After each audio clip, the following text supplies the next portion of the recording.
The relationship between the cities is strained by each of them moving farther and farther away from the conversation. Mainly between Corby and Buckwheat.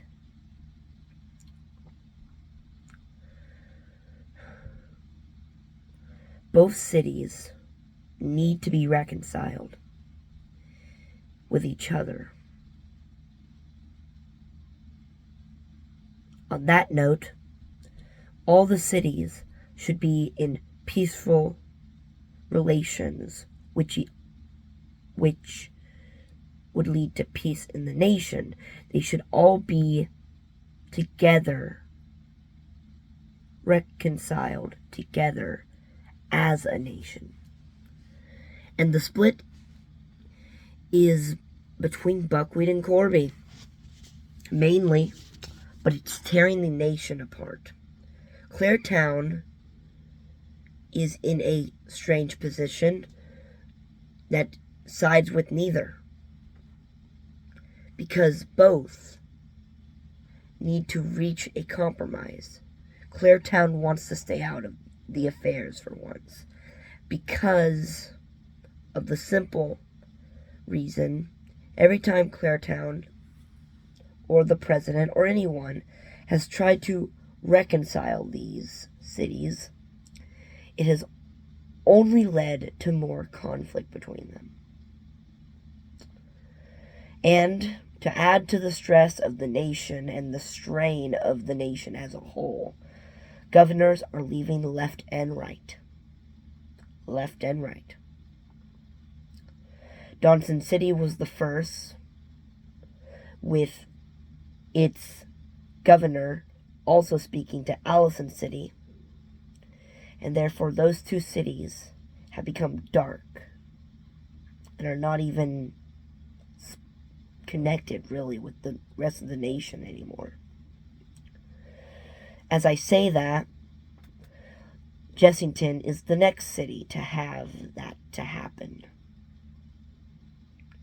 And the nation's strongest governor, the firmest governor, was the governor in Jessington, leaving the nation in the hands of two sides, Buckwheat and Corby, which are both not afraid to give a punch to either. Claretown is put into a bad situation where it chooses neither side, but the conflict passes through their border. They are in the middle of the conflict and do not want to be a part of the conflict. Sadly, though, Claretown choosing to stay out of it doesn't keep Claretown out of it at all. Though the people will disagree with what is happening between Buckwheat and Corby, Claretown is the center land between the two cities, and therefore any troop movement would have to go through Claretown or Aaliyah City. The nation is not in a good place. But on the flip side, it has been in worse places.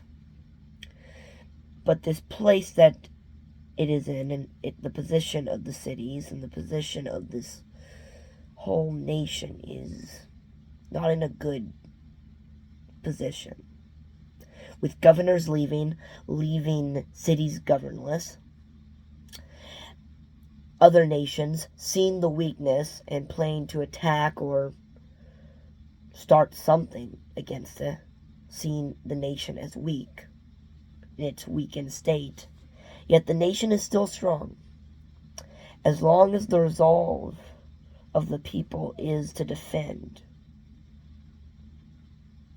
the nation will continue to fight. Even our allies are seeing the weakness, and from discussions, it appears that they may at any point turn on us and eat up the nation.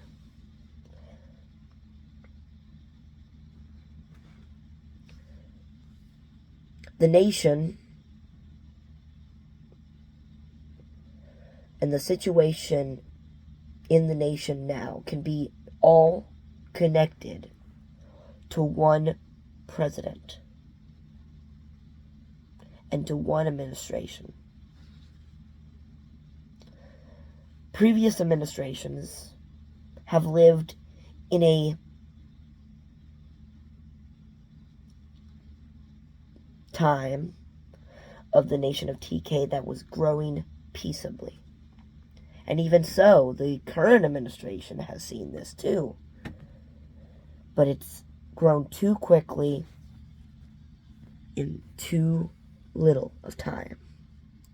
Which means, like Rome, if these issues and all the conflicts that are possible to be solved are not solved with discretion and wisdom and understanding and without law and order, then that's the biggest thing. Without law and order, the nation is basically an anarchy as we speak. The city governors are not getting along. The cities themselves are not getting along. And to top it all off, there are thugs among the people in the north mainly, and reports weeks ago that a 77-year-old woman was assaulted in the Western Territory, but in the north. The northern area of the nation of TK, ever since the beginning of the Arnett Egloff administration, their second term, the nation has had a problem in the north.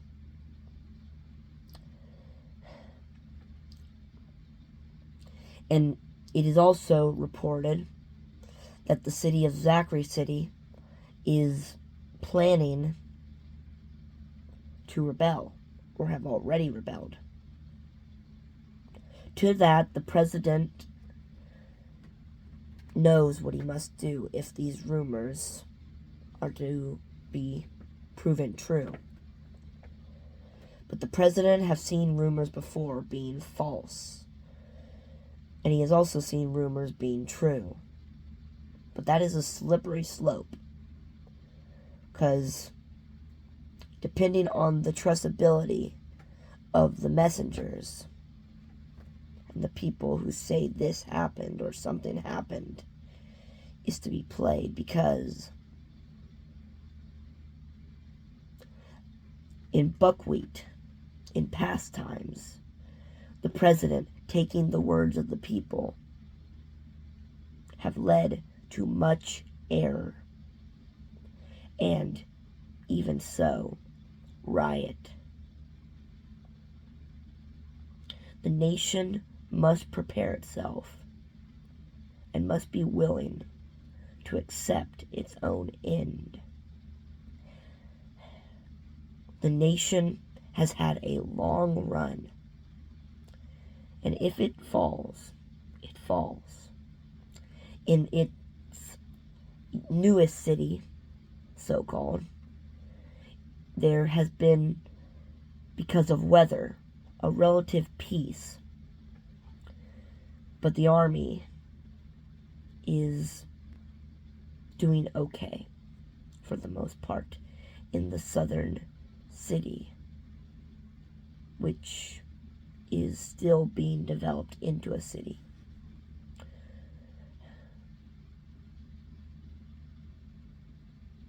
And not to mention,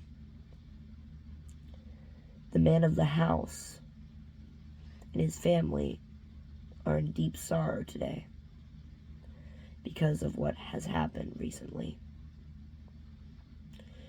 I ask all of our citizens if they be willing, pray for the man of the house and his family. But I know the Lord can use the worst situation and make it amazing. But how can we grow if we are in the top? We grow on the bottom, in the mud and the muck of life. Therefore, our nation may be going through trouble after trouble, but our nation has faced troubles before, and this is not a surprise to Almighty God. It is a surprise to us, but to him he worketh all things for good, to them that love him, to them that are the called and chosen. The nation of TK's laws are found in 10 Commandments. And those 10 Commandments, if there's any backbone to the nation's laws, the 10 Commandments are a good stepping stone. Because man usually perverts laws, but God made pure law. But what do I say? The nation has become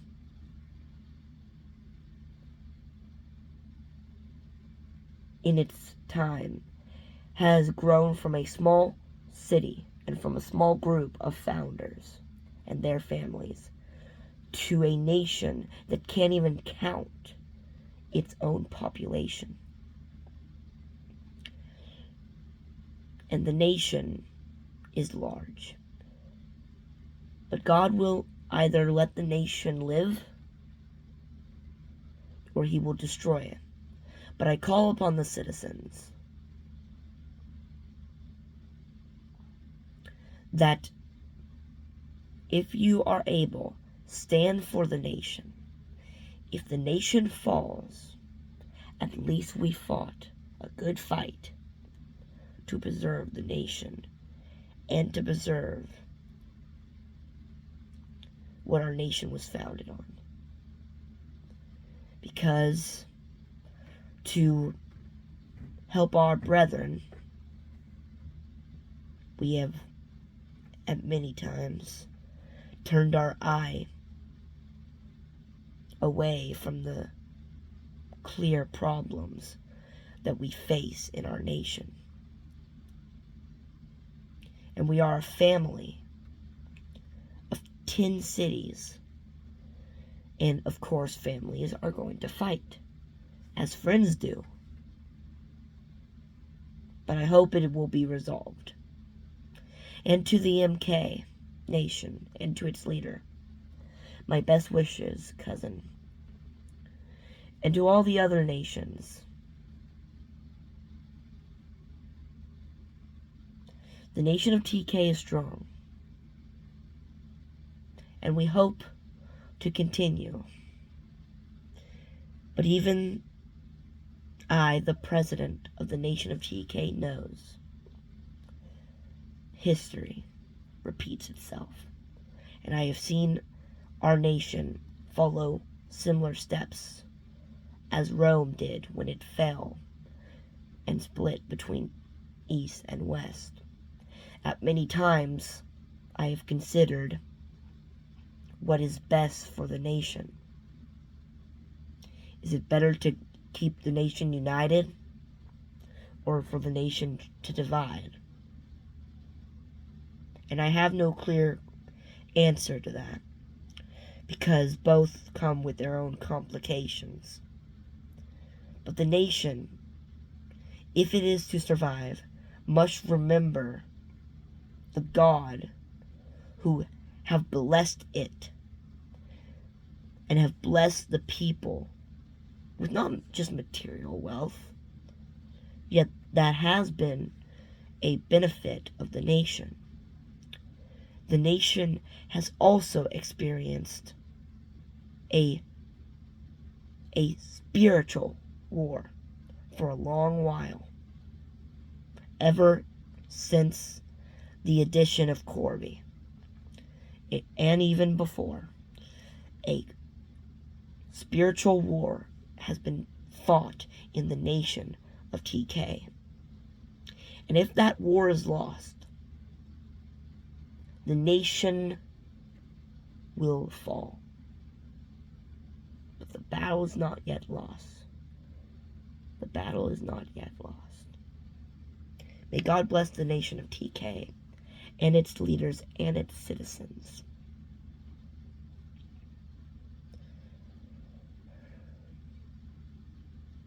Thank you.